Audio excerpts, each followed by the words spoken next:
इंसान की जिंदगी में तीन चीजें अक्सर बहुत ही उलझी हुई होती हैं, उसका दिल, दिमाग और तकदीर।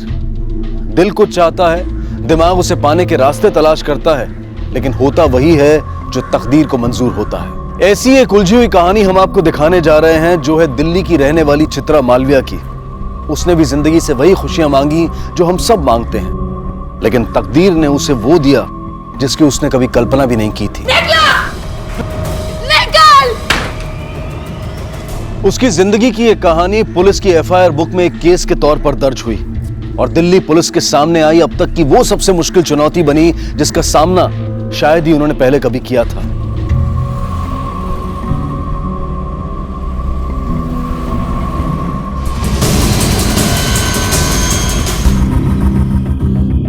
चित्रा, अब हम तो तुम्हारे साथ हैं और अपना मुन्ना भी।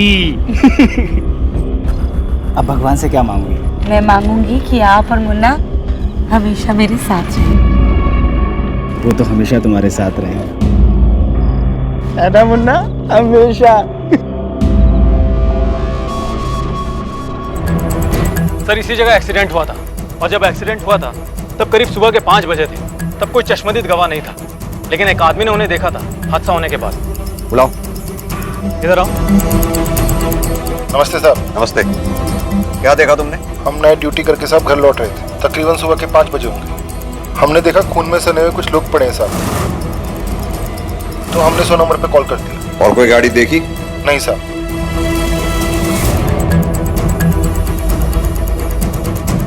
या तो ये लोग मंदिर जा रहे थे या मंदिर से आ रहे थे। जी सर। और एक बात, जैसा सब दिख रहा है ऐसा लगता है जैसे गाड़ी इस डायरेक्शन से आई होगी। यहाँ से आने के बाद गाड़ी ने इन लोगों को यहाँ टक्कर मारी। टक्कर मारने के बाद वो अपना कंट्रोल खो बैठा और जाकर ये इस पेड़ से जा टकराई। सर, तेजी से ब्रेक मारने की वजह से यहाँ पे गाड़ी के टायर के निशान भी मौजूद हैं। इनकी साइज और पेड़ पर जिस हाइट पर ये मार्क आया है, उसे देखते ऐसे लगता है कि बड़ी कार रही होगी। अगर पेड़ पे इतना गहरा निशान लगा है तो जरूर गाड़ी पे भी डेंट पड़ा होगा। ये हिट एंड रन का मामला है या प्लान मर्डर, ये हमें विक्टिम ही बताएगा। एक काम करो, आसपास के गैरेजेस में जाओ और उनसे कहो अगर कोई एक्सीडेंटल गाड़ी आती है तो फौरन हमें इन्फॉर्म करें। Okay sir.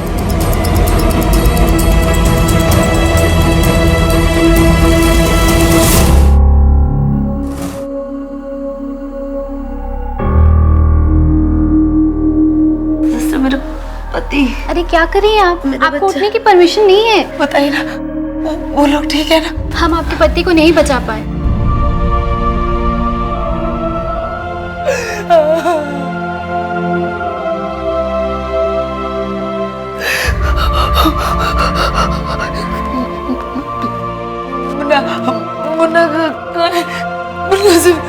मुन्ना से मिलना है।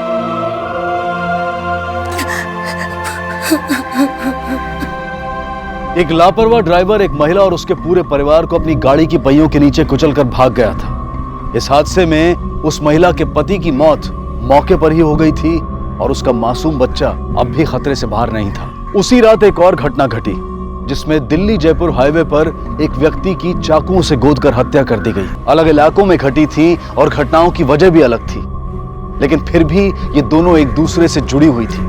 बहुत गहरा और करीबी रिश्ता था इनमें, जो आगे चलकर सामने आने वाला था।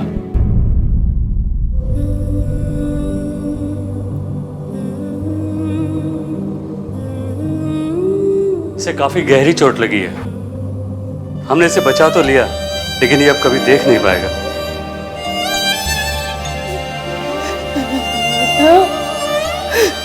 मुन्ना, मुन्ना, मुन्ना, मुन्ना।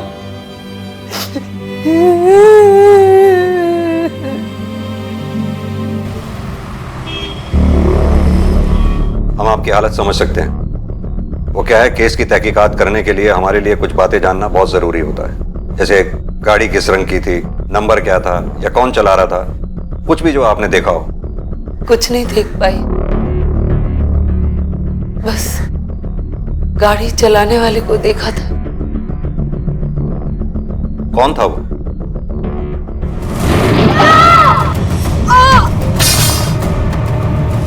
डॉक्टर पारिक। हमारे मोहल्ले के पास उसका दवाखाना है, द्वारका, सेक्टर नंबर 23।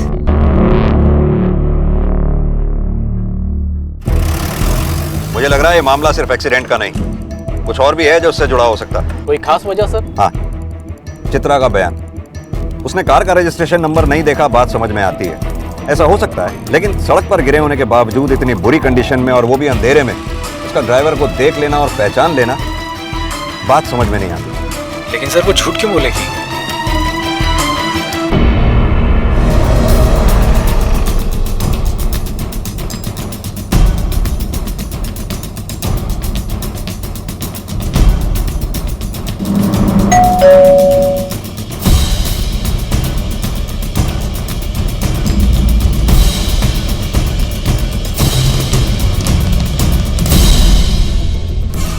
कल से घर नहीं लौटे हैं, कहाँ है मालूम नहीं। आपके फादर कल से घर नहीं लौटे हैं और आपने उन्हें ढूंढने की या पुलिस की मदद लेने की कोई जरूरत नहीं समझी।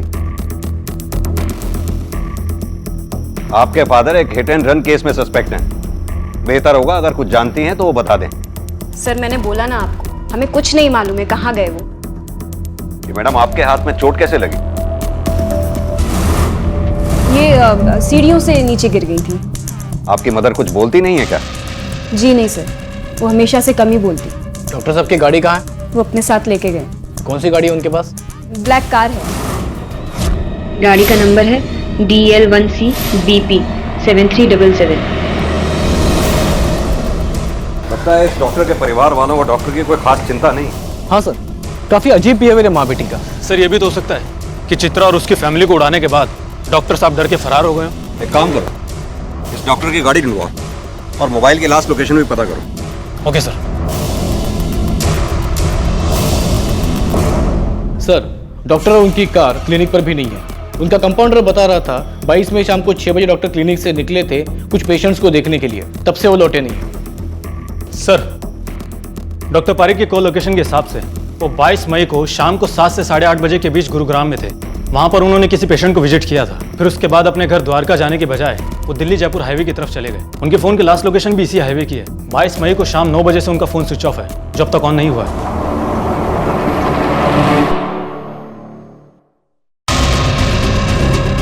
डॉक्टर पारिक दिल्ली से बाहर कहीं या फिर जयपुर जाने वाले थे?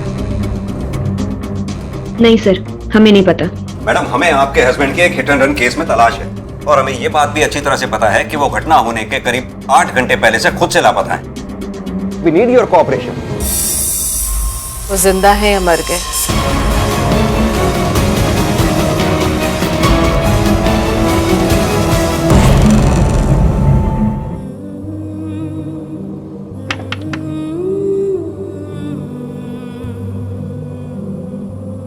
आखिर खाई गई ना मेरे बेटे को तू, और मेरे पोते को अंधा कर दिया। जो हुआ उसमें मेरी गलती है? नहीं, गलती तो मेरी है जो अपने बेटे की जिद के आगे झुककर तुझे इस घर में लाने दिया उसे। लेकिन अब ना मेरा बेटा है और न मेरी मजबूरी। अब तेरे लिए इस घर में कोई जगह नहीं है। निकल जा घर से, चल निकल जा। माँ जी क्या बोल रही? एक मिनट माँ जी, माँ जी।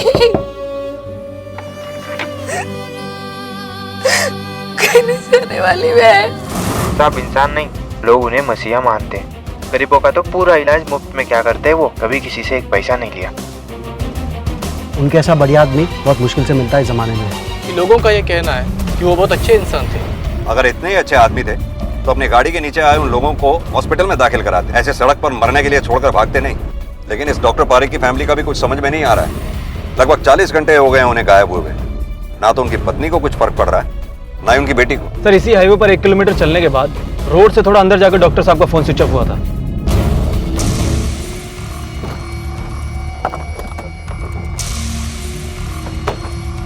सर यही वो लोकेशन है जहां पर डॉक्टर पारिक का फोन स्विच ऑफ हुआ था। एक काम करो, देखो सब लोग क्या मिलता है। Okay sir.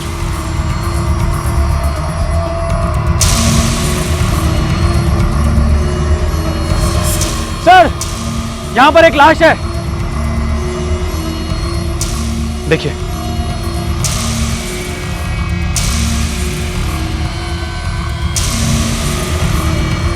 एक काम करो, आसपास अच्छी तरह से छानबीन करो, कुछ ना कुछ सबूत के तौर पर जरूर मिलेगा, मर्डर वेपन वगैरह या कुछ भी। Okay sir. और हाँ, इनकी गाड़ी भी देखो। चलो भाई। हो सकता है कहीं आसपास ही हो। जी सर।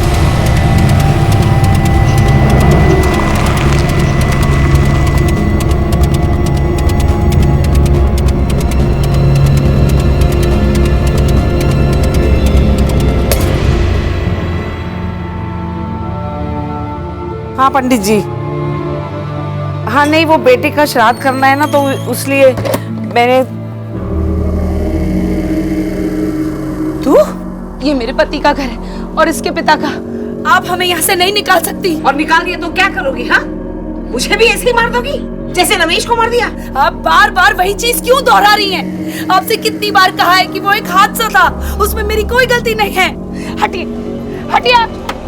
आप हमें नहीं निकाल सकती, हमारा घर है ये। सर, पोस्टमार्टम रिपोर्ट के हिसाब से इनकी मौत 22 मई को रात को 11 बजे के करीब हुई है। यानी क्लिनिक से निकलने वाली रात में? Yes sir.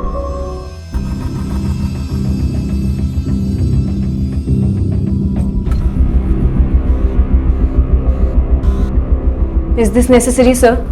मम्मी की थोड़ी सी तबीयत खराब है। मुझे नहीं पता अपने फादर की लाश को आइडेंटिफाई करना आपकी नजर में कितना जरूरी है, but yes, this is necessary. Legal procedure है, आपको पूरा करना होगा।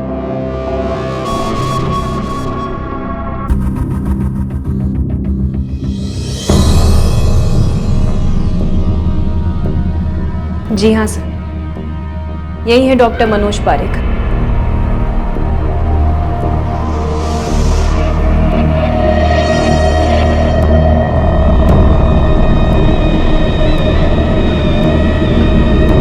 डॉक्टर पारेख की मौत 22 मई को हुई थी और चित्रा के साथ घटे हादसे की तारीख और वक्त था 23 मई सुबह के 5 बजे, यानी कि डॉक्टर पारेख के कत्ल के 8 घंटे बाद। लेकिन चित्रा का कहना था कि जो गाड़ी उसे और उसके परिवार को टक्कर मारकर गई, उसे डॉक्टर पारेख ही चला रहे थे। कौन था वो? डॉक्टर पारेख। लेकिन यह कैसे मुमकिन था कि जिस व्यक्ति की मौत हो चुकी हो, वो अपनी मौत के 8 घंटे बाद गाड़ी चलाता हुआ आए और एक्सीडेंट करके गायब हो जाए? मतलब साफ था कि या तो चित्रा ने उस गाड़ी के ड्राइवर को ठीक से देखा नहीं था, या फिर चित्रा झूठ बोल रही थी। और सवाल यह था कि अगर चित्रा झूठ बोल रही थी तो क्यों? दूसरी तरफ डॉक्टर पारेख का परिवार भी पुलिस के लिए किसी उलझन से कम नहीं था, जो कि उनके गायब होने के वक्त से ही अजीब बर्ताव कर रहा था और उनकी मौत के बाद भी उसके बर्ताव में कोई बदलाव नहीं आया था। कहीं इसकी वजह यह तो नहीं थी कि डॉक्टर पारेख के कत्ल का कोई सिरा उसके अपनों से जुड़ा था? आपकी हालत काफी खराब थी उस समय, इसलिए हमने आपको समय दिया। अब बताइए। क्या बताऊं साहब? यही कि आपने हमसे झूठ क्यों कहा कि वो गाड़ी डॉक्टर पारेख चला रहे थे, जबकि आपके एक्सीडेंट से काफी पहले उनकी हत्या हो चुकी थी। वो गाड़ी कैसे चला सकते थे? क्या बोल रहे हैं साहब? डॉक्टर पारेख की हत्या? जी साहब, मैंने आपसे कोई झूठ नहीं बोला। मैंने वही बताया जो मैंने देखा। मैं क्यों उनका झूठा नाम लूंगी साहब? उनका बहुत बड़ा एहसान है हम पे साहब। मेरे पति बहुत बीमार थे साहब, और हमारे पास इलाज कराने के पैसे भी नहीं थे। तब उन्होंने ही मेरे पति को ठीक किया साहब, और इलाज के पैसे भी नहीं लिए हमसे। जहां तक मुझे याद है वो डॉक्टर पारेख ही थे। वो गाड़ी जो भी चला रहा था, डॉक्टर पारेख या कोई और, उसका स्केच बनवाने में हमारी मदद कीजिए। सर, यह है वो स्केच जो चित्रा ने बनवाया है, और ये डॉक्टर पारेख की फोटोग्राफ। ये तो आपस में काफी मिलती हैं। विवेक, इस केस में दो बातें हो सकती हैं। एक तो उस गाड़ी चलाने वाले की शक्ल डॉक्टर पारेख से बहुत ज्यादा मिलती हो, या फिर ये चित्रा हमें बेवकूफ बना रही है। एक काम करो, ये चित्रा की हिस्ट्री निकालो, देखो इसमें डॉक्टर पारेख कहां कहां दिखाई देता है, और साथ ही मृणाल और कंचन की कुंडली भी निकलवाओ। उसे डॉक्टर पारेख की कुंडली से मैच करा के देखो कि इनकी कुंडली में प्रॉब्लम है क्या। Okay sir.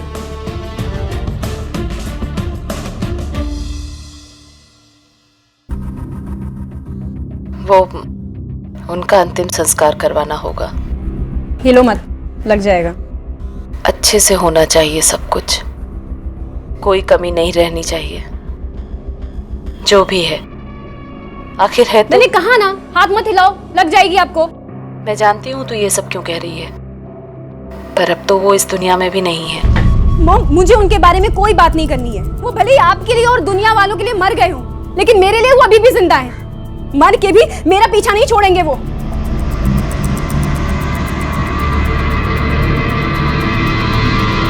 डॉक्टर पारिक की फैमिली के बारे में क्या और कितना जानते हो तुम? सर 2 लोग और हैं उनकी फैमिली में, एक उनकी बेटी, एक उनकी वाइफ, बस इतना ही जानता हूँ। डॉक्टर साहब अपनी फैमिली के बारे में ज्यादा बात नहीं किया करते थे और ना ही वो लोग कभी यहाँ आते थे। कब से काम कर रहे हो डॉक्टर साहब के यहाँ? सर करीब 10 सालों से। तो तुम्हारे कहने का मतलब है पिछले 10 सालों से डॉक्टर साहब की फैमिली का कोई भी मेंबर क्लिनिक में नहीं आया? सर दरअसल उनकी वाइफ भी पहले डॉक्टर थी। डॉक्टर थी? मतलब डॉक्टर पारिक की वाइफ मिसेस पारिक डॉक्टर हैं? जी हाँ, वो पहले प्रैक्टिस भी किया करती थी लेकिन फिर छोड़ दी। क्यों? सर ये नहीं पता, लेकिन उनका खुद का भी कोई ट्रीटमेंट चल रहा है बहुत सालों से। सर लोग तो ये भी कहते हैं कि वो थोड़ी सी हिली हुई है, शायद इस वजह से प्रैक्टिस छोड़ दी हो। और उनकी बेटी? सर जहाँ तक मुझे पता है वो हिसाब से डॉक्टर साहब और उनकी बेटी के बीच में ज्यादा नहीं बनती थी। पिछले 1 साल से उनकी बेटी अलग ही रहती थी। वो मैडम से मिलने रोज आती थी घर, लेकिन डॉक्टर साहब उनके सामने भी आ जाए तब भी वो उनसे बात नहीं करती थी।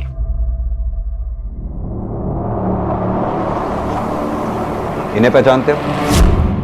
हाँ सर, ये चित्रा वो रमेश है। सर रमेश को टीबी थी, जब उसकी टीबी बिगड़ गई तब उसे यहाँ लेके आए थे इलाज के लिए, और इसका इलाज हमारे साहब ने किया है। ये मेरे पति का घर है, मुझे यहाँ से कोई नहीं निकाल सकता, समझे? एक कदम भी आगे बढ़ाए ना तो मैं खुद का गला रेत दूंगी, और मैं ना कभी। फिर पूरी जिंदगी तुम लोग पुलिस स्टेशन के चक्कर काटते फिरना। निकलो ऐसे, निकलो। चलो चाची। निकाल, पागल हो गई, निकाल।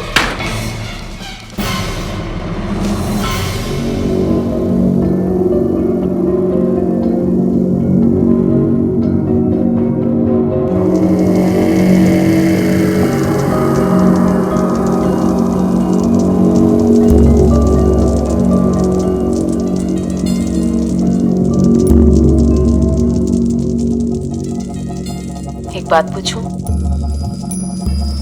कहीं तूने तो नहीं मरवाया अपने पापा को?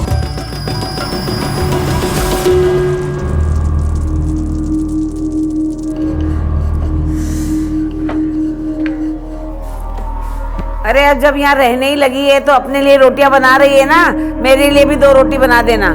मैंने कहा मना किया है माँ जी, आप ही हमेशा। अभी देती हूँ खाना आपको, आप बस मुन्ना पर नजर रखिए, कहीं गिरकर चोट ना लगा ले।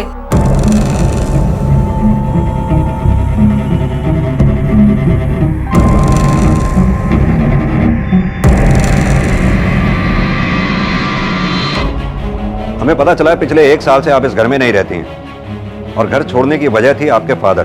बनती नहीं थी आपकी आपस में, वो खास वजह? दुनिया में हर एक की आपस में बने ऐसा जरूरी तो नहीं है ना। हर एक में और बाप बेटी के रिश्ते में फर्क होता है मिस कंचन। मेरी और उनकी थिंकिंग मैच नहीं होती थी। और आप मिसेस पारिक, किस चीज का इलाज चल रहा है आपका? डिप्रेशन का? अपने डॉक्टर का नाम बता सकती हैं आप? डॉक्टर सुषमा सक्सेना।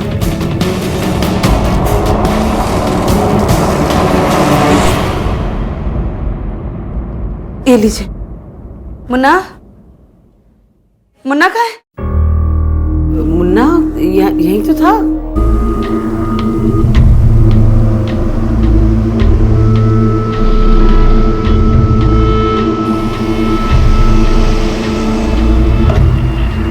मुन्ना,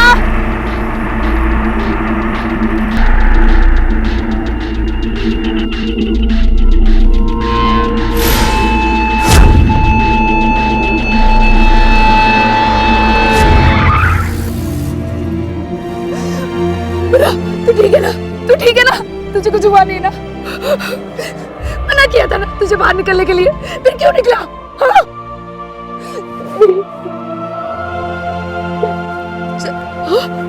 घर जा।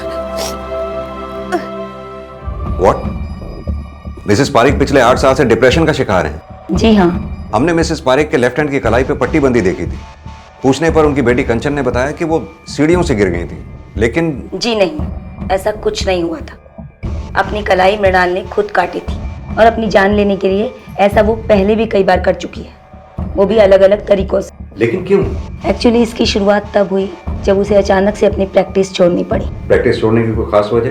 एक्चुअली शुरुआत में जब भी मैं उसकी बॉडी पर अलग अलग चोटों के निशान या जले हुए का निशान देखती और उससे पूछती तो हमेशा उसका एक ही जवाब होता कि मैं खुद ही खुद को चोट पहुंचा रही हूँ। उसकी बेटी और उसके हस्बैंड भी यही कहते थे, पर पता नहीं क्यों मुझे उनकी बातों पर विश्वास नहीं होता था। ऐसा लगता था कि सब लोग झूठ बोल रहे हैं, बात कुछ और है। डॉक्टर पारेख की पत्नी मृणाल सीवियर डिप्रेशन का शिकार थी और अपनी बेटी से भी उनकी कुछ खास नहीं बनती थी। पर क्या इस बात का डॉक्टर पारेख की हत्या से कोई संबंध था? चित्रा के साथ हुआ हादसा और डॉक्टर पारेख की हत्या, ये दोनों घटनाएं एक दूसरे से जुड़ी हुई दिखाई दे रही थीं, लेकिन ये जुड़ाव बहुत ही उलझाने वाला था। एक तरफ पुलिस को लग रहा था कि डॉक्टर पारेख की फैमिली जरूर कोई बात छुपा रही है, कोई ऐसी बात जिसका संबंध इस केस से हो सकता है। दूसरी उलझन थी चित्रा का वो बयान जिसमें वो रो रो कर ये कह रही थी कि जिस हादसे में उसने अपने पति को खोया था उसके जिम्मेदार डॉक्टर पारेख थे, जो कि उस दिन वो गाड़ी चला रहे थे। लेकिन ये नामुमकिन दिखाई दे रहा था क्योंकि पोस्टमार्टम की रिपोर्ट के अनुसार डॉक्टर पारेख की मौत चित्रा के साथ हुए हादसे से बहुत पहले हो चुकी थी। साथ ही डॉक्टर पारेख की कार भी अभी तक पुलिस को नहीं मिली थी। तो कोई तो एक कड़ी थी जो इन दोनों पहेलियों को एक दूसरे से जोड़ती थी, लेकिन अब तक मिसिंग थी। रमेश और चित्रा, उनके बीच के रिश्ते कैसे थे? बहुत प्यार करते थे दोनों एक दूसरे से। चित्रा तो बहुत ख्याल रखती थी रमेश भाई जी का। साहब जी, रमेश की माँ रमेश के ब्याह के खिलाफ थी, पर रमेश अड़ गया। रमेश तो फिर शादी करके ही माना। बेचारा रमेश पिस जाता था बुरी तरह। कभी कभी जब उसकी लिमिट क्रॉस हो जाती थी तो आ जाता था बैठ के पीने के लिए। साहब उसको घर की टेंशन बहुत थी। साहब जी, वो उसके जान के पीछे पड़ी रहती सी, कहती सी मेरे बेटे नू मार दिता। इतना ही नहीं साहब जी, ओनू अपने पौधे दे नाल भी प्यार दी सी।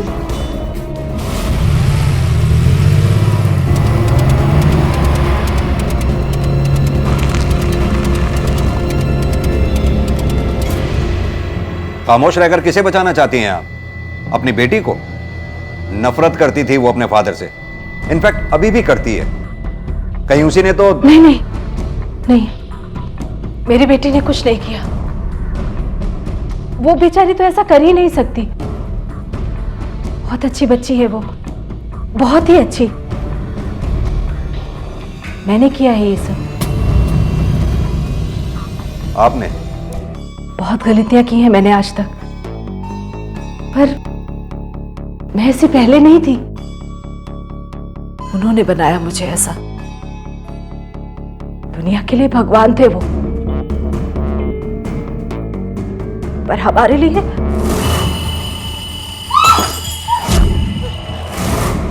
बस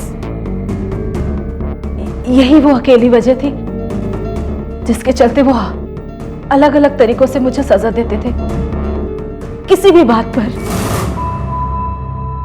मृणाल, शर्ट हो गया? हाँ। दो।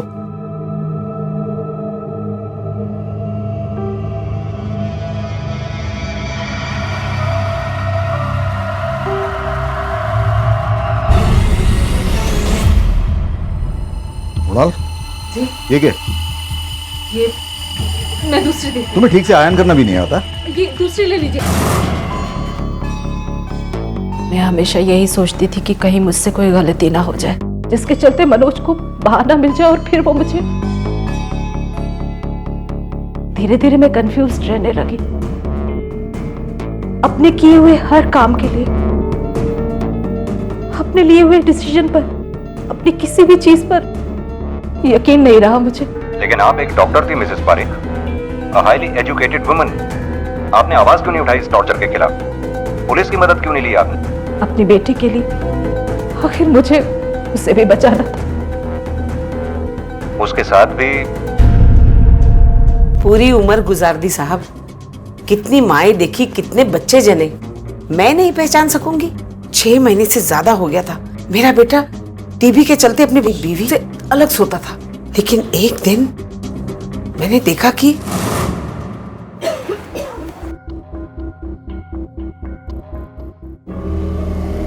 कहाँ मुंह काला कर आ रही हूँ? जैसा आप सोच रही हैं वैसा कुछ भी नहीं। तबीयत खराब है बस मेरी।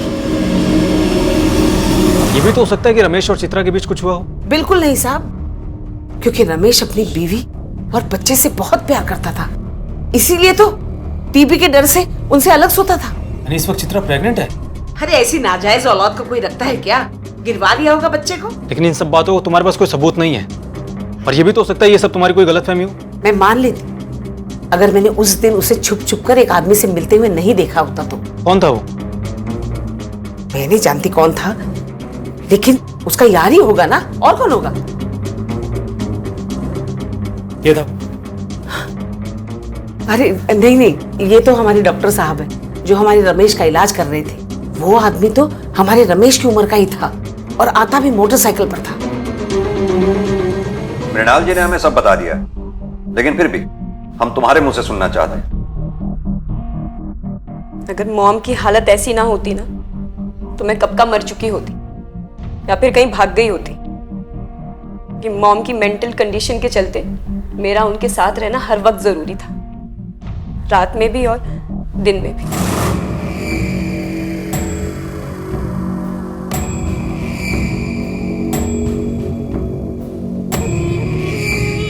उसी दिन वो घर छोड़ दिया था मैंने।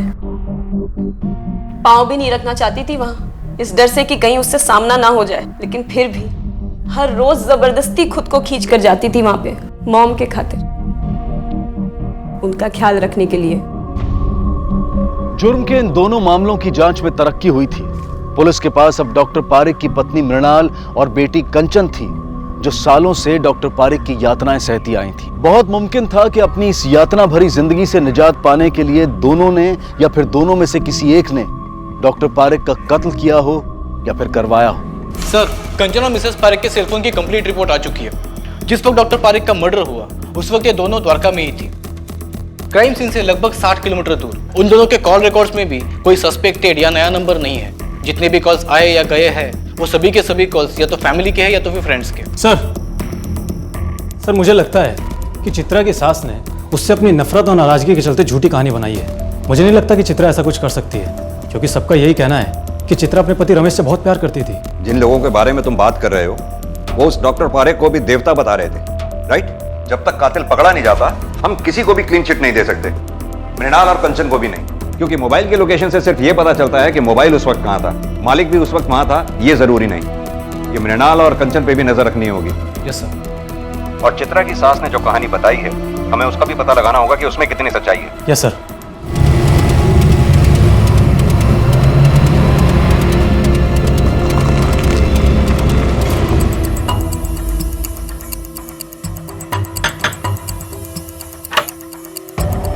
देवराज। हाँ? लेके चलो उसे। साहब, चल। मैंने कुछ नहीं किया साहब। चलिए बताओ, चित्रा को कैसे और कितना जानता है? क्लिनिक की नर्स ने हमें सब कुछ बता दिया। मुझे नहीं पता चित्रा और देवराज के बीच में अफेयर था या नहीं, लेकिन नो डाउट काफी क्लोज थे दोनों। वो भी आती थी वहाँ अपने पति का इलाज कराने, बस इसीलिए बातचीत होती थी। अगर आपको लग रहा है कि कुछ ऐसा वैसा था हमारे बीच, तो वैसा कुछ नहीं था। मेरी बीवी जानती थी उसे, बातें भी होती थी दोनों में। आप चाहिए तो पूछ सकते हो साहब। इस देवराज के कॉल रिकॉर्ड्स आए कि नहीं अब तक? अभी तक नहीं सर। जल्दी से मंगवाओ। Okay sir. हर चीज के दो पहलू होते हैं, यानी दो सिरे। मुझे लगता है हम सिर्फ एक सिरे पर ध्यान दे रहे हैं, दूसरे सिरे को हमने अभी तक छुआ तक नहीं। किस बारे में बात कर रहे हैं आप सर? डॉक्टर अपने एक पेशेंट को देखने गया था। 8:30 बजे उस पेशेंट के घर से निकलने के बाद डॉक्टर को अपने घर जाना चाहिए था। वो अपने घर जाने की बजाय गया दिल्ली जयपुर हाईवे पर, जहां करीब 11 बजे के करीब उसकी हत्या हो गई। ऐसा क्या हुआ होगा जो उस डॉक्टर को उस पेशेंट के घर से निकलने के बाद अपने घर जाने की बजाय दिल्ली जयपुर हाईवे पर जाना पड़ा हो? हमें इसका पता लगाना होगा। वह तो सर ਜਦੋਂ ਦਾ ਮੇਰਾ ਟ੍ਰੀਟਮੈਂਟ ਇੱਥੇ ਚੱਲ ਰਿਹਾ ਹੈ, ਤਕਰੀਬਨ ਡਾਕਟਰ ਸਾਹਿਬ 10 ਦਿਨ ਬਾਅਦ ਆਉਂਦੇ ਸੀ ਰੂਟੀਨ ਚੈੱਕਅਪ ਵਾਸਤੇ, ਤੇ ਵੈਸੇ ਹੀ ਉਸ ਦਿਨ ਵੀ ਆਏ। ਉਹਨਾਂ ਨੇ ਮੇਰਾ ਚੈੱਕਅਪ ਕੀਤਾ ਤੇ कुछ दवाइयाँ लिखियाँ ते चले गए। उस दिन डॉक्टर साहब के इस दरवाजे से अंदर आने से लेकर बाहर जाने तक के वक्त को फिर से याद कीजिए। अभी आपने जो कुछ भी मुझे बताया, उस दौरान कुछ अलग से नोटिस किया हो आपने? मसलन उन्होंने किसी को फ़ोन किया हो या किसी का फ़ोन उन्हें आया हो, या वो बहुत खुश नज़र आ रहे हो या बहुत गुस्से में हो, कुछ भी जो ऐसा नोटिस किया हो आपने? हाँ, वो उस दिन कुछ नाराज लग रहे थे, कुछ बड़बड़ कर रहे सी, किसी को गालियाँ दे रहे सी। मैं उन्होंने पूछा पर उन्होंने कोई जवाब नहीं दिता। हाँ, एक गल होर सर, वो जो इत्थों गए ना, उन्हों का मूड बिल्कुल फ्रैश सीगा। डॉक्टर पारिक की फैमिली के अलावा जितने लोगों से भी हमने बातें की हैं, सबका यही कहना है कि उन्होंने कभी भी डॉक्टर पारिक को ऊंची आवाज में बात करते हुए नहीं सुना। और सर डॉक्टर पारिक के कॉल रिकॉर्ड के हिसाब से डॉक्टर पारिक को उस दौरान कोई कॉल आई या गई भी नहीं थी। एक मिनट, इस पार्किंग वाले से पूछते हैं, हो सकता है इसने कुछ देखा हो। जी सर। आओ। भाई कब से कह रहा हूँ गड्डी जाके उधर लगाना। अरे क्या हो गया? ले भाई ले, लगा दे तू, थोड़ी जल्दी है। अरे हमारे पास कौन सा टाइम है यार, पैसे ले ले ले भाई, पैसे ले। एक मिनट, इसको पहचानते हो? देखा है कभी? साहब जी रोज इतनी गड्डियाँ आती है, इतने बंदे आते हैं, कहाँ किसी की शक्ल याद रहती है। मुझे याद नहीं कौन है ये। ठीक है, ये हैं तुम्हारे और देवराज के बीच हुई बातचीत के कॉल रिकॉर्ड्स। तो क्या हुआ साहब, जान पहचान थी इसलिए बातें तो होती थी, इसका मतलब ये तो नहीं कि हम दोनों के बीच कुछ चल रहा था साहब। इस बात पे हमें कोई शक नहीं, तुम दोनों के एक दूसरे को किए गए कॉल भी ठीक ठाक ही हैं, 2-3 दिन में एक कॉल। लेकिन ये क्या है, ये हमारी समझ में नहीं आया। अपने एक्सीडेंट के बाद हॉस्पिटल से डिस्चार्ज लेकर 40 और 3 कुल मिलाकर 43 कॉल किए थे चित्रा ने तुझे, तूने एक का भी जवाब नहीं दिया। क्यों क्यों किए तुमने इतने कॉल्स देवराज को, जब तुम्हारी जान पहचान मामूली थी और वो तुम्हारे कॉल्स पिक भी नहीं कर रहा था? ऐसी क्या बेचैनी थी जो तुम इसे कॉल पे कॉल किए जा रही थी?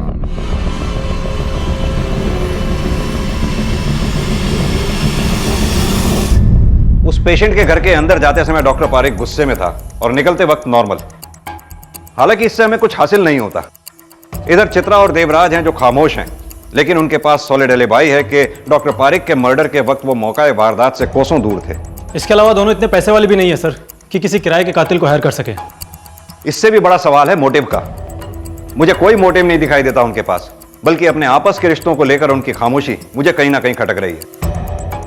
लग रहा है जैसे इस खामोशी का मकसद बदनामी का डर नहीं बल्कि कुछ और भी है। शायद इस डॉक्टर पारिक का पूरा सच अभी हमारे सामने आया ही नहीं है, कुछ है जो हमसे छूट रहा है। एक काम करो राकेश, डॉक्टर पारिक के क्लिनिक से उसके सभी पेशेंट्स की लिस्ट निकलवाओ, सबसे बात करो। Okay sir.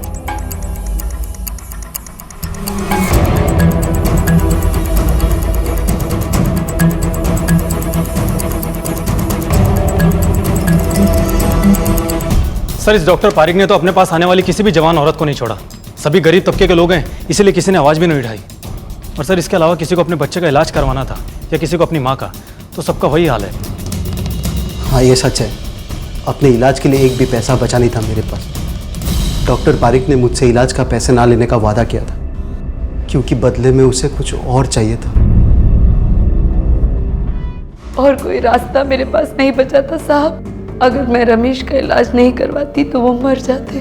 डॉक्टर पारिक उनका इलाज बिना पैसे लिए करने को तैयार थे, और उस दिन उन्होंने मुझे अपने क्लिनिक में बुलाया।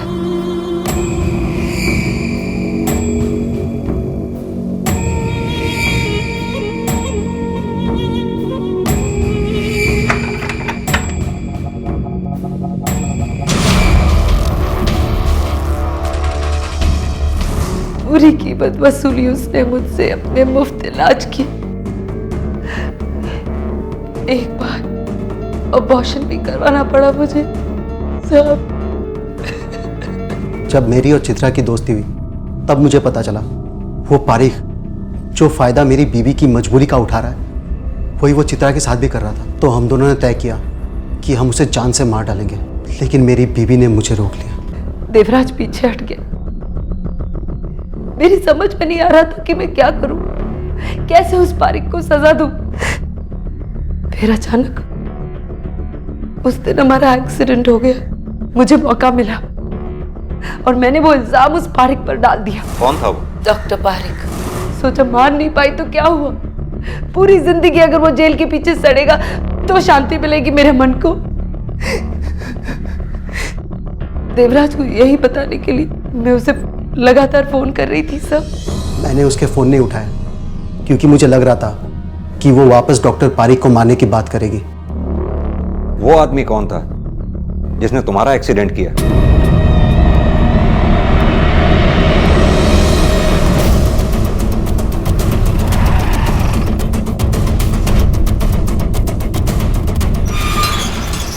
उठाओ इसे। देखो जरा ये गाड़ी का मालिक कौन है, लेके आओ उसे।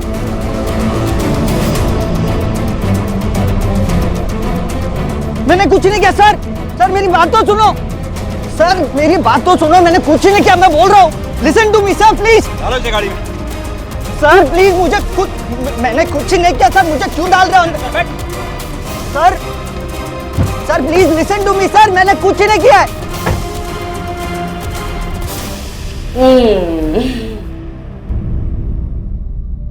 मुझे माफ कर देना बेटा,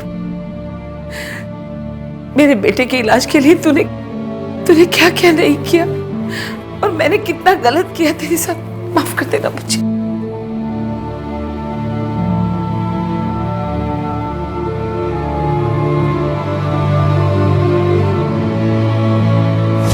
सर उस लड़के ने मान लिया है कि चित्रा उसकी फैमिली का एक्सीडेंट उसके कार से हुआ था। इसके बाद वो डर गया, उसे अंदाजा था कि पुलिस उसकी कार को ढूंढ रही होगी, इसलिए उसने कार को छुपा के रखा, कहीं बाहर नहीं निकाला। लेकिन सर उस लड़के का कोई भी कनेक्शन ना तो चित्रा उसकी फैमिली के साथ है, ना ही देवराज के साथ और ना ही डॉक्टर पारिक के साथ। सर डॉक्टर पारिक की कार का पता चल गया है, यहीं पास ही के बहरामपुर गांव में है और कोई है जो उसे बेचने की कोशिश कर रहा है। चलो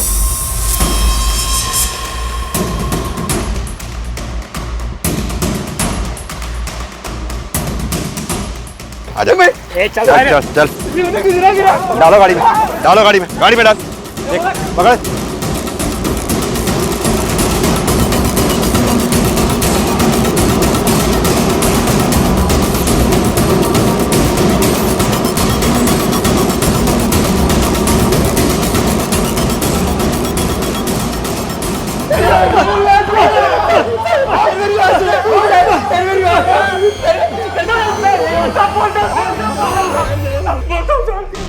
बोल, सब सच सच बता।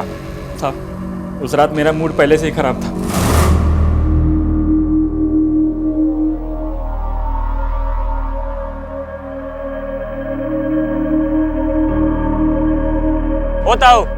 होता हो पैसे दिए बगैर जा रहे हो यार, हैं?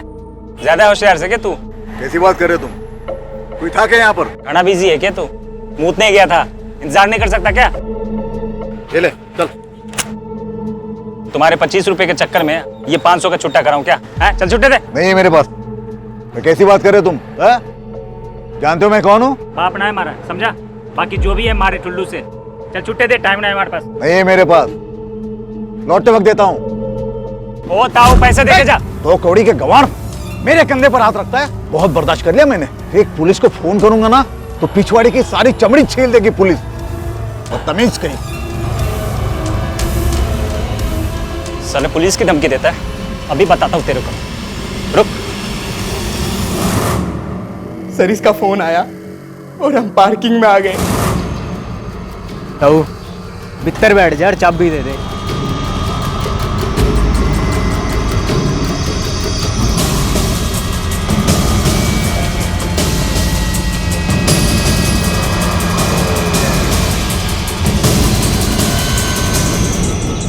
हमारे से पंगे लेगा तू?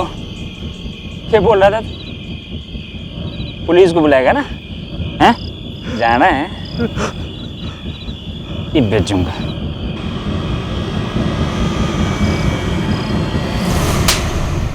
मूड खराब था, इतनी छोटी सी बात पर एक आदमी की जिंदगी छीन ली तुम लोगों ने। सड़ो जिंदगी भर यहां आप तुम लोग, तब जाके तुम्हें जिंदगी की कीमत पता चलेगी। व्यवसायिक जीवन में अपनी असफलता और पत्नी की सफलता से कुंठित होकर डॉक्टर पारिक ने जो अपनी पत्नी और बेटी के साथ किया, उसे देखकर रोंगटे खड़े हो जाते हैं। दूसरी तरफ डॉक्टर पारिक के हाथों शोषण का शिकार हुई चित्रा ने भी अपने गुस्से को अपनी समझ पर हावी होने दिया और कानून का दरवाजा खटखटाने की बजाय खुद इंसाफ करने निकल पड़ी। इसके अलावा चित्रा की सास, डॉक्टर पारिक की पत्नी डॉक्टर मृणाल और बेटी कंचन, ये सभी किसी न किसी नकारात्मक भावना के शिकार हुए। अगर चित्रा की सास ने उस पर शक करने की बजाय उसे समझकर उसका साथ दिया होता तो चित्रा ने डॉक्टर पारिक की गंदी नीयत के सामने अपने घुटने टेकने की बजाय जिंदगी से लड़ने और अपने पति को बचाने का कोई दूसरा रास्ता ढूंढा होता। अगर मृणाल ने अपने डर और अपनी बेटी को लेकर अपनी असुरक्षितता को अपने आप पर हावी न होने दिया होता और शुरुआत में ही डॉक्टर पारिक के खिलाफ आवाज उठाई होती तो न सिर्फ अपने आप को और अपनी बेटी को बल्कि उसने उन तमाम मजलूम महिलाओं को भी डॉक्टर पारिक का शिकार होने से बचा लिया होता। इस कहानी से हम सबको ये सीख मिलती है कि हमें अपनी भावनाओं, खासकर नकारात्मक भावनाओं विचारों से सतर्क रहना चाहिए। उनका गुलाम बनने की बजाय अपनी समझदारी से उन्हें काबू में रखना चाहिए। इसी विचार के साथ अब मैं अनूप सोनी आपसे विदा लेता हूं। फिर मुलाकात होगी अगले एपिसोड में एक और चौंका देने वाले केस के साथ। तब तक अपना और अपने परिवार का ख्याल रखें और देखते रहें क्राइम पेट्रोल डायल 100। सबक एक को सीख हम सबको। जय। हर इंसान के जीवन में बुरा वक्त आता है। जो परीक्षा लेता है उसके धैर्य की, उसके विवेक की। जो धैर्य का दामन थामता है और अडिग होकर आगे बढ़ता है वो इस मुश्किल समय को पार कर जाता है। और जो इस मुश्किल समय में कमजोर पड़ जाता है वो अक्सर गलत रास्तों से होता हुआ जुर्म की तरफ बढ़ता है, जिसके बाद वो न सिर्फ अपने लिए बल्कि कई अनजान लोगों के लिए भी एक अभिशाप साबित होता है। आज का क्राइम पेट्रोल डायल 100 का ये केस एक ऐसी कहानी बयां करता है जहां कुछ लोगों ने गलत रास्ते को आसान समझकर पहले एक अपराध किया और फिर उस अपराध को जीने का जरिया ही बना लिया। लेकिन उनकी गलती का खामियाजा बहुत से बेगुनाहों को भरना पड़ा।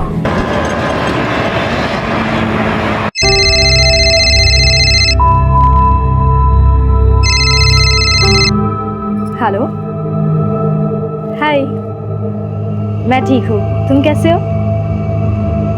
कौन, माँ जी? तुम्हें बताया था ना, वो तो 4 धाम की यात्रा के लिए गई है। हाँ, 2-4 दिन में आ जाएंगी। आप क्यों चिंता कर रहे हो? मैं हूं ना। बहू की तरह नहीं, बेटी की तरह ध्यान रख रही हूं उनका।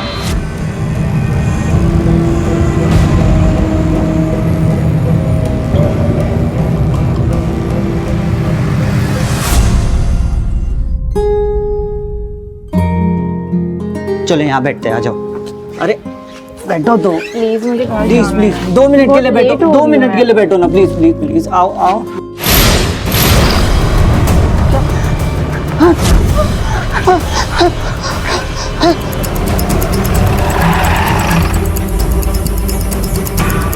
सर, लड़की की उम्र लगभग 20-25 साल के बीच की होगी। सर पर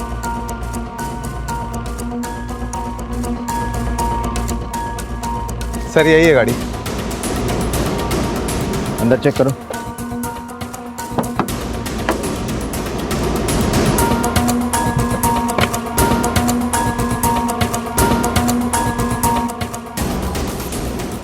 सर ये देखिए, ये आईडी मिला है और ये उसी लड़की का है जिसकी लाश मिली। डॉक्टर प्रिया राजे, उसके घर वालों को खबर करो।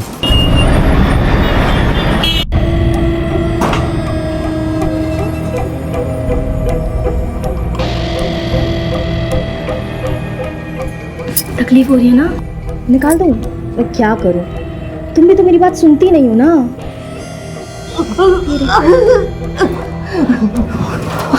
आराम से।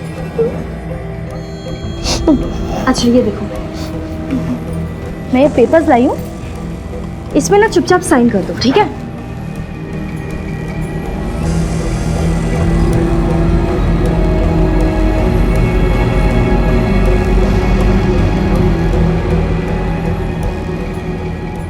साइन करो। अरे इस बुढ़ापे में क्या करोगी इतने जमीन जायदाद का? मरने के बाद छाती पर लेके तो नहीं जाओगी? चलो साइन करो, पकड़ो पकड़ो, जल्दी साइन करो। अरे पकड़ना। नहीं करूंगी, कभी नहीं करूंगी। एक बहू अपनी सास को बंधक बनाकर उसकी जायदाद अपने नाम करवाना चाहती है। यूं देखने में तो ये दोनों मामले एक दूसरे से कोसों दूर थे, लेकिन जिस कदर और जिस हद तक ये आपस में जुड़े थे वो हद मानव कल्पना की सोच की हद से भी परे थी।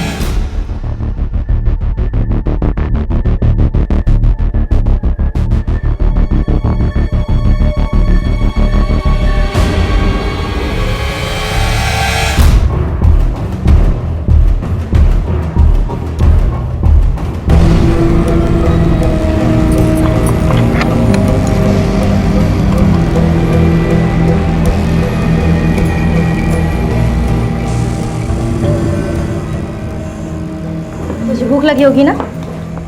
देख मैं तेरे लिए खाना लाई हूँ।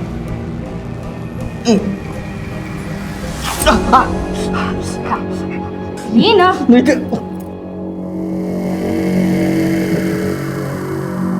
प्लीज छोड़ दे मन, जाने दे मुझे, तुझे रब दी सोहम। भाई क्या बच्चों वाली बातें कर रहा है? मैं तेनू नहीं छोड़ सकती। समझना। नहीं समझना मुझे कुछ, समझी तो नहीं समझना। एक तू और वो मेरी पागल सास दोनों एक जैसे हो। वो पेपर पर साइन नहीं कर रही है और तू यहाँ पे चीख रहा है। सब अपने बारे में सोचते हो ना, कोई मेरे बारे में तो सोचता ही नहीं है कि एक अकेली लड़की ये सब कैसे हैंडल कर रही होगी, है ना? खाना खा चुपचाप। आखिर कौन थी ये नेत्रा? ये कोई शातिर अपराधी थी या फिर किसी मानसिक बीमारी का शिकार थी जिसे लोगों को तकलीफ में देखने में मजा आता था? क्या सच था इस नेत्रा का? ये चाहती क्या थी? और क्या डॉक्टर प्रिया की मौत के साथ भी इसका कोई सरोकार था? प्रिया, कल आपकी बेटी शादी करने गई थी? नहीं सर। फिर वो दुल्हन के जोड़े में क्यों थी? सर मुझे भी समझ में नहीं आ रहा है कि वो दुल्हन के जोड़े में क्यों थी और वहाँ क्या करने गई थी। कहीं ऐसा तो नहीं कि उसका किसी के साथ अफेयर हो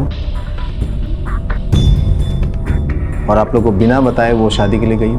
नहीं सर, मेरी बेटी मुझसे कुछ छुपाती नहीं थी, वो मुझे हर बात बताती थी।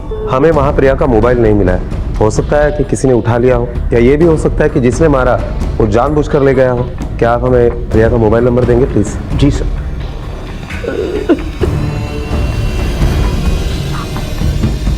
अरे साहब, यहाँ तो सब लड़के लड़कियाँ गलत काम करने ही आते, पर कल मैंने पहली बार किसी लड़की को दुल्हन के वेश में देखा था। कोई आया था उसके साथ?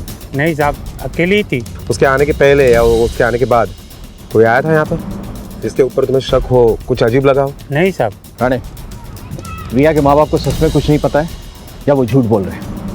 बट आई एम श्योर इस लड़की की लाइफ में ज़रूर कोई लड़का था, वरना वो यहाँ क्यों आती, वो भी दुल्हन के लिबास में।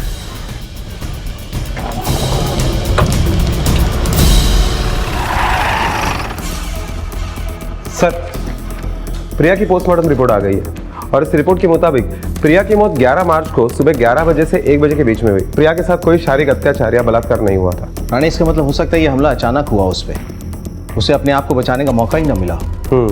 सर, ये प्रिया के कॉल रिकॉर्ड्स। उसका मोबाइल का लास्ट लोकेशन कत्ल की जगह है और 11:20 में लास्ट कॉल आया था इसको। किसका नंबर है ये? सर, ये नंबर किसी डॉक्टर रघु आकर्षक के नाम पर रजिस्टर्ड है और इस नंबर से प्रिया को तकरीबन रोज फोन आता भी था और प्रिया के मोबाइल से इस नंबर पर फोन किया भी जाता था।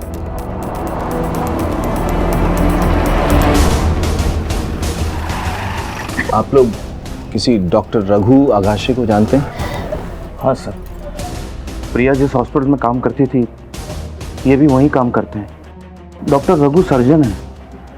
अच्छा, इन दोनों के बीच में कोई खास रिश्ता था, मतलब दोस्ती या फिर? सर, हम सिर्फ इतना जानते हैं कि वो उसका कलीग था और कुछ नहीं।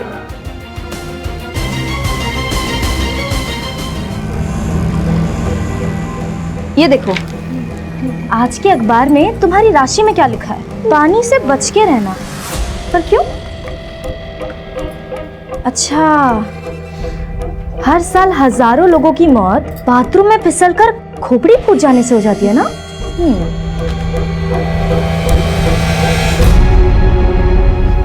शायद तुम्हारे साथ भी ऐसा हो जाए।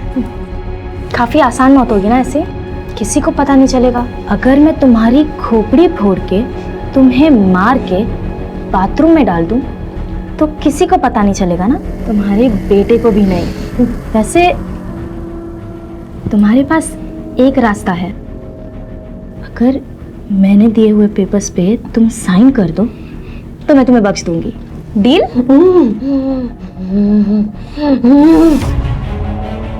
डॉक्टर रघु आकाश ड्यूटी पर है? Yes sir. उनसे बोले हम मिलना चाहते हैं। क्या प्रिया का खून हो गया? कमाल है, आपको खबर तक नहीं है कि आपकी दोस्त का कल खून हो गया है। देखिए सर, वो मेरी दोस्त नहीं थी, सिर्फ कलीग थी। इसके अलावा हमारा और कोई रिश्ता नहीं था।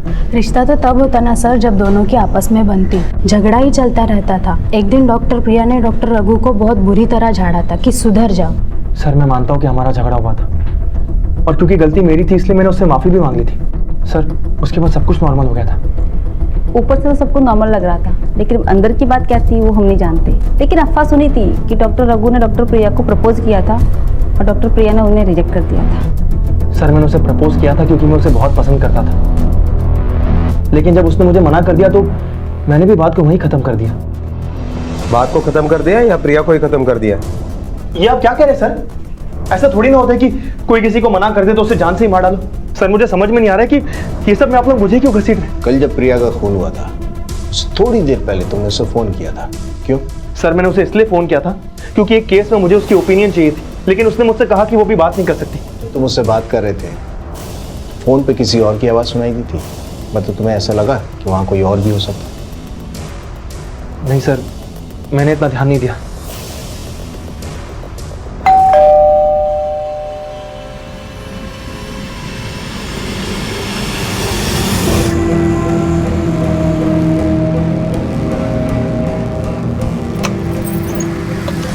नेत्रा, मुझे दही चाहिए था, है क्या?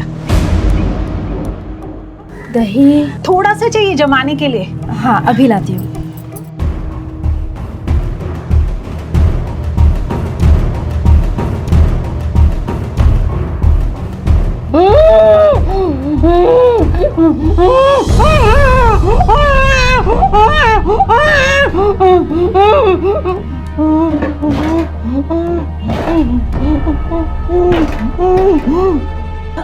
अगर नेत्रा, ये अंदर से आवाज कैसी आ रही है? जैसे वो खिड़की खुली रह जाती है ना, तो कभी कभी बिल्ली आ जाती है, बहुत परेशान करती है। अभी निकालती है उसे। हाँ, जब मौसी कब आ रही है तीरथ से वापस? अगले हफ्ते।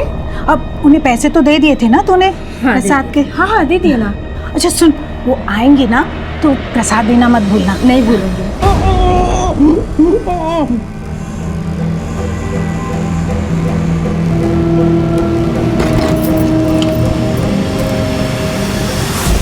राणे, इस डॉक्टर रघु का कच्चा चिट्ठा निकालो।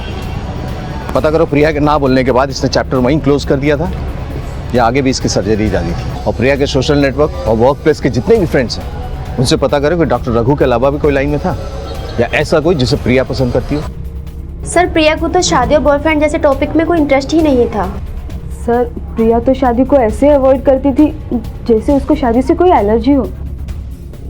मुझे आपकी दुकान के 11 मार्च की रात को 10:22 पर एक लड़की डॉक्टर प्रिया दळवी का कार्ड स्वैप हुआ था, उस वक्त के सीसीटीवी फुटेज चाहिए।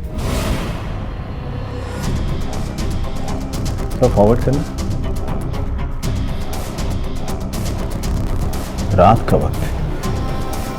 राणे, ऐसी क्या इमरजेंसी आ गई इस लड़कियों की? रात के वक्त दुकान बंद होने के समय ये शादी का जोड़ा खरीदने गई, वो भी अकेले? सर साथ जाने का सवाल तो तब उठता जब हमें पता होता कि प्रिया शादी का जोड़ा खरीदने जा रही है। प्रिया के दोस्तों का कहना है कि वो शादी को अवॉइड करती थी। ऐसा क्यों? इसकी कोई खास वजह? कहीं उसका पास्ट ही तो कारण नहीं है इसका? नहीं सर, ऐसा कुछ नहीं था। हम तो खुद चाहते थे कि उसकी शादी हो जाए, फिर उसकी उम्र भी हो गई थी। हमने तो उससे कहा था कि जात धर्म से हमें कोई फर्क नहीं पड़ता, उसकी पसंद ही हमारी पसंद होगी। पता नहीं उसने ऐसा क्यों किया। सर प्रिया के माँ बाप उसे हर तरह से सपोर्ट कर रहे थे, उसे अपना अफेयर छुपाने की कोई जरूरत नहीं थी, फिर भी उसने अपना अफेयर।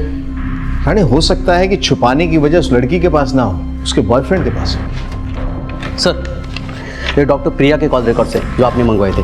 सर डॉक्टर प्रिया के कॉल रिकॉर्ड्स हमने दोबारा चेक करवाए। एक हफ्ते पहले प्रिया जिस नंबर पर घंटों बातें किया करती थी वो अभी भी बंद है, इसलिए मैंने उस नंबर के सारे डिटेल्स मंगवाए हैं। कुछ देर में आते ही होंगे।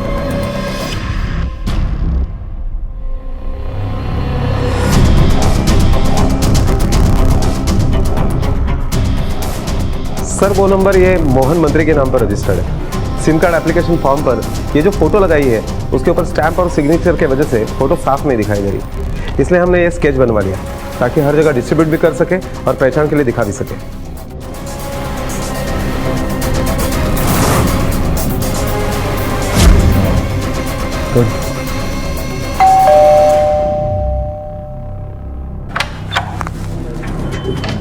जी कहिए। हमें मिस्टर मोहन मंत्री से मिलना है। मैं हूँ मोहन मंत्री।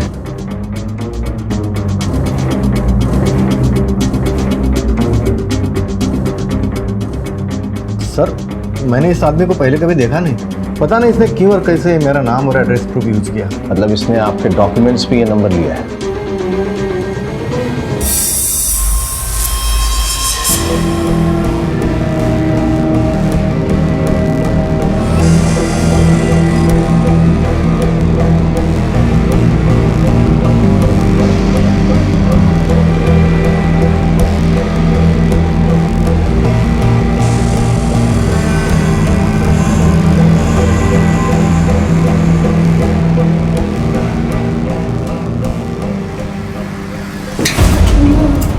उसको बोला साइन करने को, साइन नहीं करती।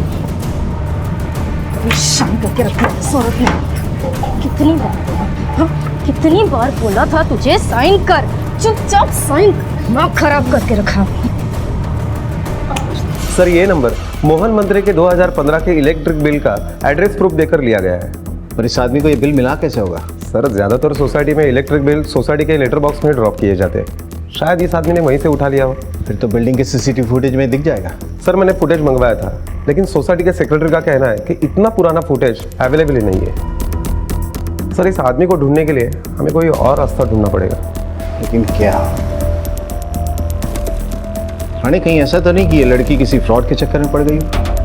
मतलब जो इस तरह की लड़कियों को झांसा देता हो, फंसाता हो। सर प्रिया जैसी पढ़ी लिखी लड़की ऐसे झांसों में कैसे आ सकती है? और प्रिया को रिश्तों की तो कुछ कमी नहीं थी, तो ये उस तक पहुंचा कैसे? राणे अक्सर लोग प्यार में अंधे हो जाते हैं, और प्यार में अंधा होना ये पढ़ाई लिखाई समझदारी से ऊपर की चीज़ है। चलो ये एंगल भी टटोल के देखते हैं, शायद हमें कुछ मिले। नेत्रा प्लीज प्लीज चढ़ दे मुझे। याद कर, मम्मी पापा के गुजरने के बाद मैंने तेरा ध्यान रखा है। मैंने बड़े प्राण की तरह नहीं, पापा की तरह ध्यान रखा है ना तुम्हारा। हाँ, मैंने तुम्हें पाल पोस के बड़ा किया है, और तुम मेरे साथ ऐसा कैसे कर सकती है? हाँ, अरे बड़ा प्राउड तेरा मैं। अरे आदमी मैं तुझसे बहुत प्यार करता हूँ। बिल्कुल चुप। पोस कर बड़ा किया है, इसका मतलब मुझ पे कोई एहसान नहीं किया है, ठीक है? और मैंने भी ना तेरे लिए बहुत कुछ किया, तो एहसान बराबर। नहीं छोड़ने की बात तो वो तो होने से रहा। तू उस प्रिया के पास वापस नहीं जा सकता, अगर चाहे तब भी नहीं। क्या किया तूने प्रिया के साथ? बताओ मुझे, क्या किया तूने प्रिया को? भाई उससे कुछ करने की जरूरत ही नहीं है, क्योंकि मेरी प्रॉब्लम वो नहीं है, तू है तू।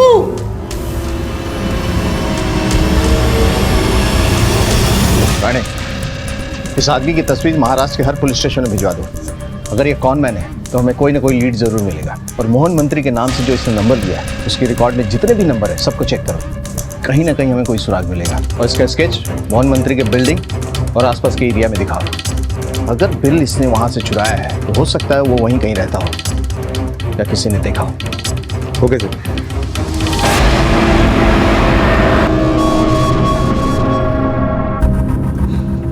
माँ जी, कल आपका बेटा दुबई से वापस आ जाएगा और फिर आप उसके सामने अपना दुखड़ा रोएंगी, मेरे बारे में सब कुछ बता देंगी, है ना? फिर ये सब सुन के वो तो मुझे घर से बाहर निकाल देगा ना। अब आप बताओ, मैं अकेली कहाँ जाऊंगी? आप तो बहुत जी चुकी हो ना, तो मैं घर से बाहर निकलूं? उससे अच्छा तो आप इस दुनिया से निकल जाओ। माँ जी, अब मेरे लिए इतना तो कर ही सकते हो ना। मैं ये करना तो नहीं चाहती, बहुत दुख हो रहा है, मैं क्या करूं? सॉरी।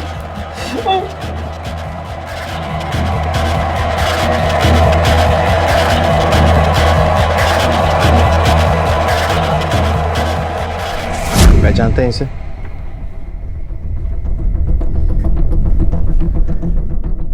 शायद जानती हूँ इसे। क्या नाम था इसका? नाम तो फिलहाल हमारे पास भी नहीं है, सिर्फ चेहरा है इसका। ये कहीं वही आदमी तो नहीं है? वही कौन? कैसे जानती हैं आप इसे? कहाँ मिली थी?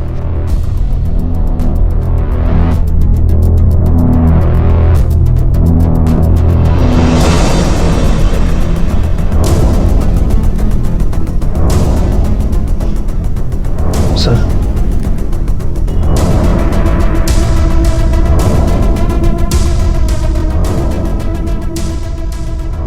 सर, पिछले साल हम प्रिया की शादी के लिए लड़का ढूंढ रहे थे, तब हमने उसका प्रोफाइल बहुत सारी मैट्रिमोनियल वेबसाइट में डाला। ये लड़का भी हमें वहीं मिला। हमें इसका प्रोफाइल अच्छा लगा, हमने बात आगे बढ़ाई, ये मिलने भी आया था।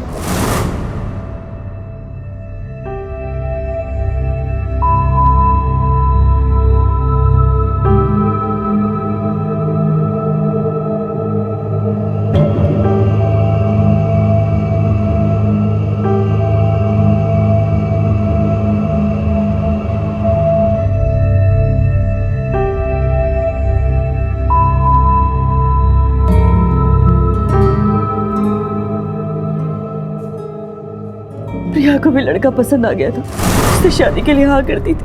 हम तो खुश हो गए थे कि वो शादी के लिए मान गई है। अचानक 2 महीने बाद पता नहीं क्या हुआ, उसने कहा कि वो शादी नहीं करेगी। आपने वजह जाने की कोशिश नहीं की? बहुत कोशिश की, पर जब भी बात छेड़ते थे तो गुस्सा हो जाती थी, पता ही नहीं चला क्या हुआ। राणे, इस वेबसाइट वाले ऑफिस में कांटेक्ट करो, उस कंप्यूटर का आईपी एड्रेस पता करो जहां से ये अकाउंट ऑपरेट करता था। Okay sir.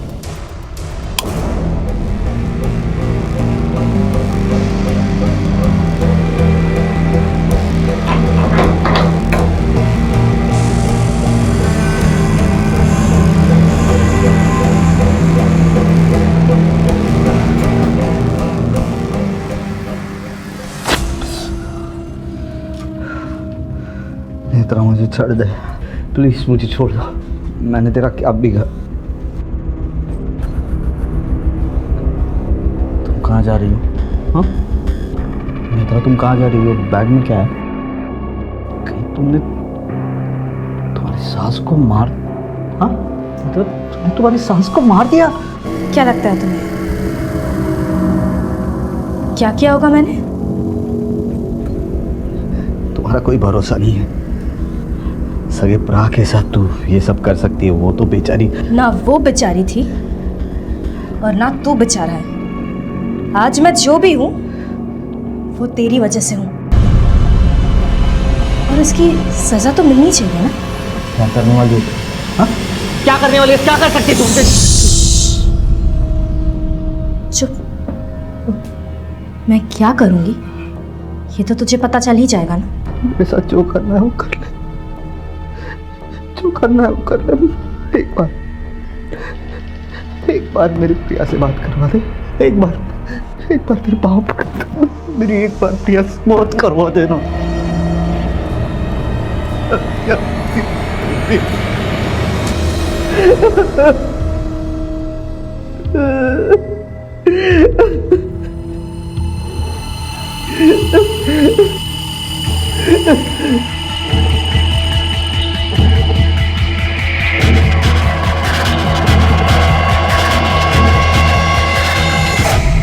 बस बस बस बस।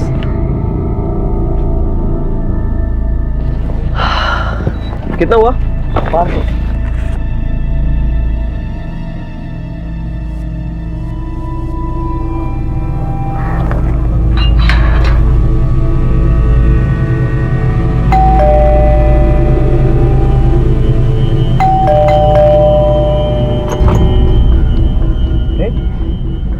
घर पर कोई नहीं है क्या?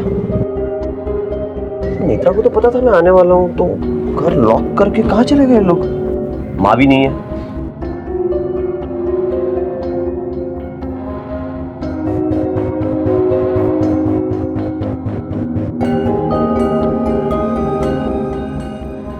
नमस्ते काकी। अरे विजय, तू कभी आया? मैं अभी आया। नेत्रा कहाँ गई है पता है आपको? नहीं पता, लेकिन सुबह इधर ही थी, देखा था मैंने उसे। अच्छा, बाकी ठीक ना? बाकी सब ठीक। आता हूँ। ओके चल। अरे काकू। अरे विजय, कधी आलास तू? मी आत्ताच आलो। नेत्रा और आई कहाँ गए? एक्चुअली घर लॉक्ड है, कोई नहीं है। नेत्रा का तो मुझे नहीं पता, और तेरी आई तो 1 हफ्ते से नहीं आई है। नेत्रा तुम बताया था उस दिन, अब वो तीरथ पर गई है ना? अच्छा नेत्रा, आई आ गई ना वापस? हाँ आ गई।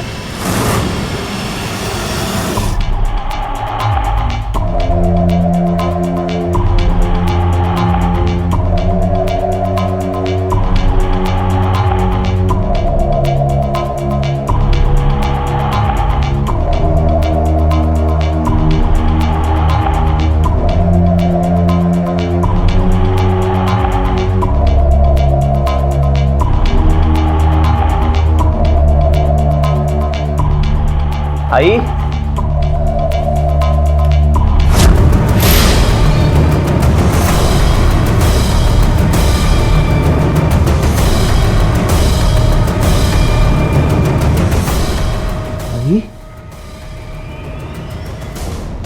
हाँ ठीक है, ओके ओके। सर सुबोध जिस कंप्यूटर से अपना अकाउंट ऑपरेट करता था उसका आईपी एड्रेस मिल गया है। कहाँ का एड्रेस है? सर सोहम कॉलोनी दादर। दादर चलो।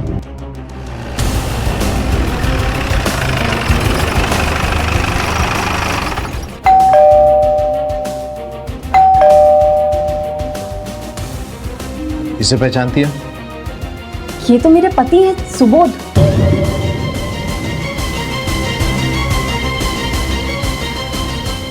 मुझे यकीन नहीं हो रहा है। नेत्रा ने बड़ा तो जब आइकोनी में से खूब हाल के ले रही, मुझे इतना मारा पीटा। आज कितने दिनों से घर में बंद करके रखा था उसने। आई रडू नकोस। मी आहे ना, मी आलोय ना, मैं आया हूं ना अभी। प्लीज प्लीज रडू नकोस। तुझी बायको नहीं है, चंडाई रे ती चंडाई।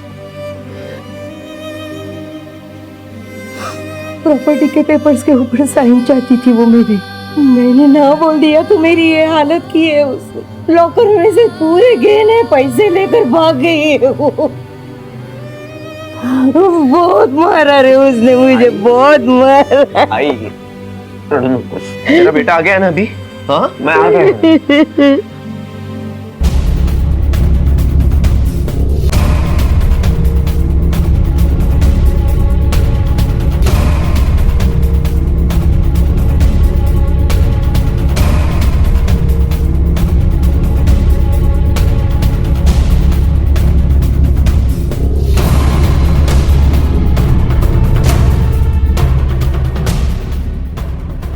कहाँ है तुम्हारा पति?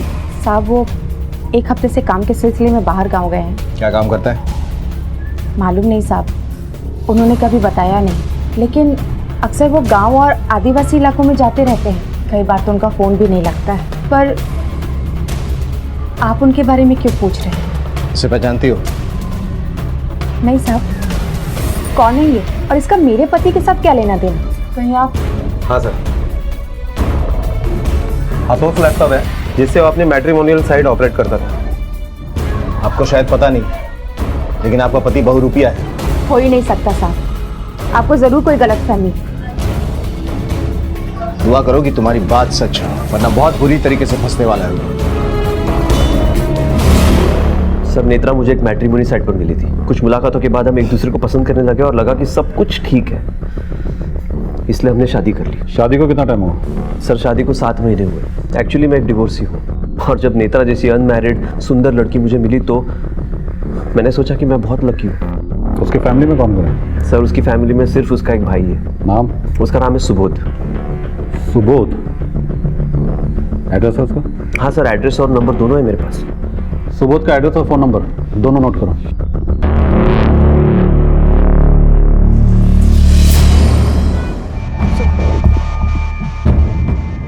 साहब सुबोध से मैं एक मैट्रिमोनियल साइट पर मिली थी। चूँकि मैं एक डिवोर्सी थी, इसलिए हमने बहुत सिंपल तरीके से शादी की। कब हुई थी शादी? 1 साल पहले। सर सुबोध बहुत अच्छा इंसान है, वो फ्रॉड कर ही नहीं सकते। सुबोध की तरफ से यानी उसके फैमिली में से कोई आया था शादी में? जी, सिर्फ उनकी बहन नेत्रा। ये नेत्रा का मोबाइल नंबर या एड्रेस है आपके पास? जी।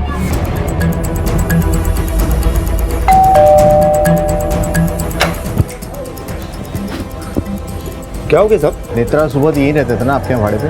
हाँ साहब। अभी कहाँ है? अभी कहाँ रहते पता नहीं साहब। जैसे ही नेत्रा की शादी हो गई सुबोध शिफ्ट हो गया यहाँ से।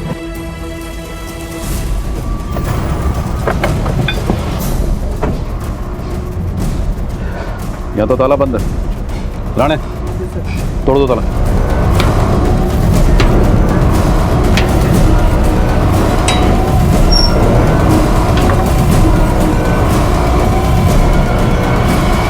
जब नाला सोपारा और विले पार्ले पुलिस ने एक दूसरे से संपर्क किया तो पता चला कि दोनों केसेस एक दूसरे से जुड़े हुए हैं। तहकीकात में साफ था कि नेत्रा और सुबोध मैट्रिमोनियल साइट के जरिए झूठी शादियां करके लोगों को ठगने का जुर्म कर रहे थे, और उन पर एक नहीं बल्कि कई मामले दर्ज थे। सुबोध तो मर चुका था और अब इसका जवाब सिर्फ नेत्रा ही दे सकती थी, जो पुलिस की पहुंच से अब भी दूर थी। सुबोध और नेत्रा एक नहीं कई मोबाइल यूज कर रहे हैं। हर बार हर फ्रॉड के लिए वो एक नया सिम ले लेते हैं, और यही वजह है कि उनके कॉल रिकॉर्ड से भी हमें कुछ नहीं मिल पा रहा। प्रिया के कथित वक्त दोनों ही मोबाइल की लोकेशन कत्ल के जगह के आसपास की भी नहीं। ये भी हो सकता है कि जानबूझकर दोनों मोबाइल कत्ल की जगह से दूर रखे गए। इसका जवाब तो सिर्फ नेत्रा ही दे सकती है।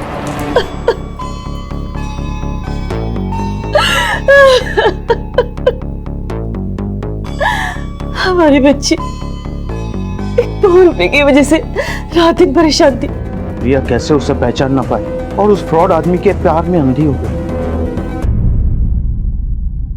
सर ओके ठीक है, मैं कॉल करता हूँ। सर 6 साल पहले दिल्ली में भी सेम ऐसा ही मराठल फ्रॉड का केस हुआ था और उस केस में जो लड़की इन्वॉल्व थी वो नेत्रा ही थी।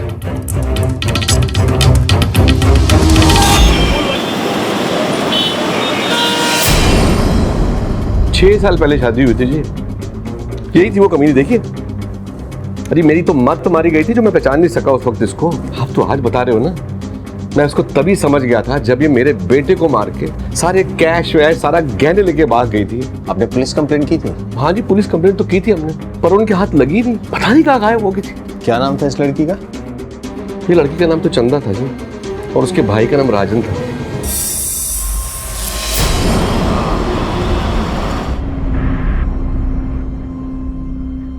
लो लस्सी पियो। शुक्रिया।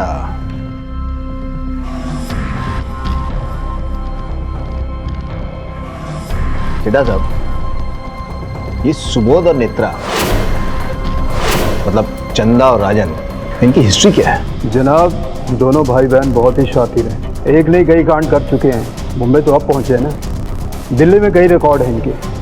जनाब दोनों अनाथ हैं। जब से चोरी चकारी शुरू की, भाई की उम्र वही 16 साल की होगी और बहन 12 साल की। शादी के बाद तो दोनों ने लूटने का काम शुरू कर दिया। बहुत चालाक है जनाब, आसानी से हाथ नहीं लगेंगे। ठग, बहरूपिये, ये लोग अक्सर एक क्राइम करने के बाद या तो कुछ दिनों तक छिपकर बैठ जाते हैं या फिर शहर बदल देते हैं। और इस केस में भी पुलिस को नेत्रा की पुख्ता खबर मिलने में 3 महीने लग गए। पुलिस को यकीन था कि नेत्रा के मिलने के बाद सुबोध और प्रिया के कत्ल का राज बेपर्दा हो जाएगा, लेकिन ये राज अपने आप में और भी राज छुपाए बैठा था।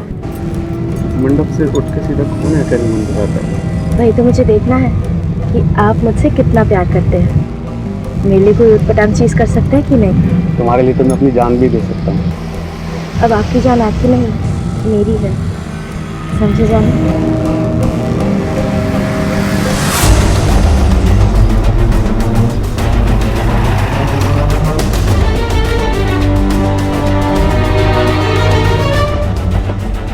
चलो तुम्हें तुम्हारे असली ससुराल लेके चलते। मालिक मैडम क्या हिला यार, तेलावट। मैंने प्रिया को कुछ नहीं किया है सर। हाँ, लेकिन सुबोध को मैंने ही मारा। उसने मेरा घर तोड़ दिया। अच्छी खासी शादी करके सेटल हो गई थी मैं, लेकिन सुबोध ने कहा हमारे गांव में हम शादी नहीं कर सकते, घर नहीं बसा सकते। फिर मैंने उसकी नहीं मानी।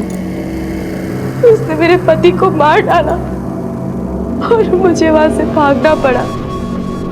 तब से लेके अब तक मैं उसी के इशारों पे नाचती रही। उसने जो कहा मैंने सब किया। फिर जब उसे प्रिया मिली, उसे प्रिया से प्यार हो गया। वो ये धंधा छोड़ के घर बसाना चाहता था। सर अगर उसने मेरा घर नहीं बसने दिया तो मैं उसका घर कैसे बसने देती? छोड़ दे मुझे, छोड़ दे, मैं तड़प रहा हूँ, माफ कर दे मुझे। छोड़ छोड़ छोड़। जा, छोड़ दिया तुझे। तूने मुझ पे तरस नहीं खाया था, मगर मैं तेरे जैसी नहीं हूँ। भाई है तू मेरा, नहीं मार सकती मैं तुझे। आज से तू अपने रास्ते और मैं अपने रास्ते। अगर मैं उसे नहीं मारती तो वो मुझे मार देता सर।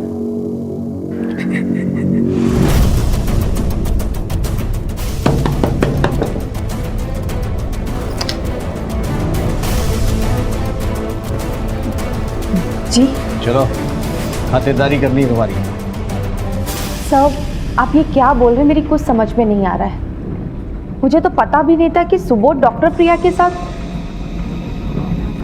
बिना प्रिया को जाने तुमने नेत्रा से कैसे कह दिया कि सुबोध को अकल सिखाए? सर मेरी ऐसी कोई बात नहीं हुई थी। देखो, झूठ बोलने से कोई फायदा नहीं है, क्योंकि नेत्रा ने सब कुछ कबूल कर लिया है। झूठ मैं नहीं बोल रही हूँ, झूठ वो बोल रही है। और ये तुम्हारे एसएमएस जो तुमने नेत्रा को भेजे थे, ये भी झूठ बोल रहे हैं।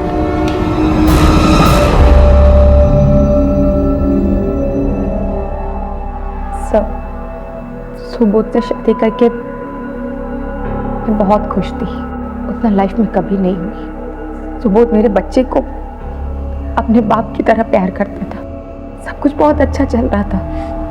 लेकिन एक दिन वो डॉक्टर प्रिया हमारी लाइफ में आ गई, सब कुछ धीरे धीरे बदलने लगा। फिर नेत्रा ने भी मेरी मदद करने से इनकार कर दिया। उसके बाद मैंने अपनी शादी खुद बचाने की ठान ली। और एक दिन अभी तो तुम्हें यकीन हो गया होगा कि बच्चा मेरा नहीं है, कल्पना का है। अच्छा प्रिया, गल तो सुन, कल ठीक 11 बजे विलेपाले हाईवे है ना, उसके नज़दीक जो लवर पॉइंट है वहाँ मिलते हैं। उसके बाद हम आर्या समाज जाएंगे और शादी कर लेंगे। अच्छा, शादी का जोड़ा पहन के आना। बाय।